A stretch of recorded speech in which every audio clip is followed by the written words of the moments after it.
Word पढ़ सकते हो? जितना मुश्किल दिखने में लग रहा है उतना ही आसान है। एक बार मुझे सुन लो और फिर मेरे पीछे आप रिपीट करिएगा। ये वर्ड है फ्लॉक्सिनोसिनी हिलिपिलिफिकेशन। मुश्किल नहीं है, एक बार धीरे धीरे बोल कर देखो। फ्लॉक्सिनोसिनी हिलिपिलिफिकेशन। इजी तो है। इसका मतलब क्या होता है? इसका मतलब होता है किसी को बिल्कुल बेकार या फिर तुच्छ समझना। ओके, किसी की फीलिंग्स को यूं बेकार समझना सही नहीं है।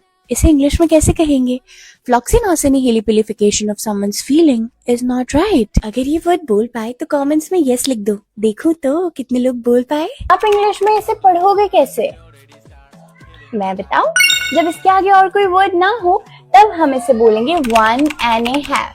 1.5 नहीं होता है। अगर इसके बाद कोई वर्ड हो तो हम कहेंगे a kilometer and a half, a day and a half, a month and a half, a minute and a half. Now, could you answer these two questions in the comments?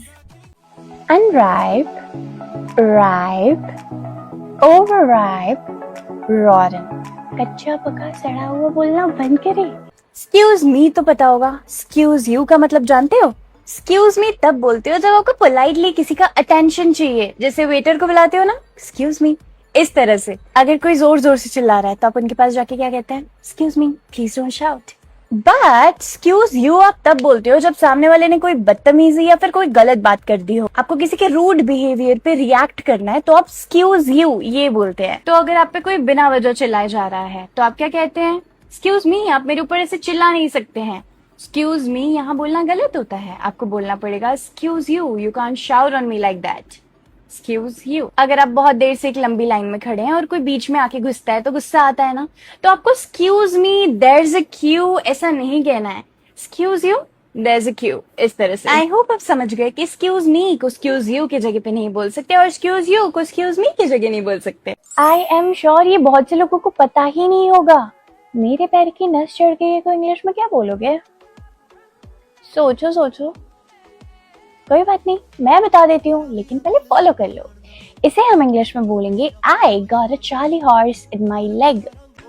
Single, double, triple, quadruple, quintuple, sextuple, septuple, octuple, nonuple, and decuple. The ball is deflated. The t-shirt is stained. The shoes are worn out. The zipper is broken. The shirt is creased. The mirror is cracked. The sweater is snagged. The belt is frayed. The cup is chipped. The car is dented. This car is I don't know. हल्दी को English में क्या कहते हैं? You are right, turmeric कहते हैं। दालचीनी को सिनेमन कहते हैं। केसर को क्या कहते हैं? ये तो आपको पता होगा। राइट, सैफरन कहते हैं। खसखस को पॉपी सीड्स बोलते हैं। अजवाइन को कैरम सीड्स बोलते हैं। जीरा को क्यूमिन सीड्स कहते हैं। तेज पत्ता को बे लीव्स बोलते हैं। लौंग को क्लोव बोलते हैं।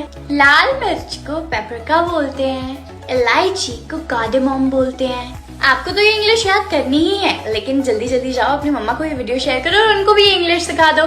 This was episode 4 of transform your English in 60 days. काली मिर्च को इंग्लिश में क्या कहते हैं? बताओ बताओ। इंटरनेट की सारी वीडियोस देख लिए फिर भी इंट्रोडक्शन देना नहीं आ रहा? मैं हूं ना। This is episode 5 of transform your English in 60 days. सबसे पहले आपको स्टार्ट करना है बेसिक ग्रीटिंग से, गुड मॉर्निंग या फिर हेलो। उसके बाद आपको अपना नाम बताना है। माई सेल्फ कौनिका नहीं बोलना, बिल्कुल गलत। आई एम कौनिका या फिर माई नेम इज कौनिका ऐसा बोल सकते हो। नाम होने के बाद अपनी एज बताना मत भूलना। फिर आप कहाँ रहते हो, आपकी सिटी का नाम भी बताना है। उसके बाद आप क्या करते हो, आपका प्रोफेशन या फिर आपका क्वालिफिकेशन बताना है। अगर आप चाहो तो अपने फ्यूचर गोल्स बता सकते हो। इफ नॉट तो आप सीधा हॉबी बताकर लास्ट में एक थैंक यू बोल सकते हो।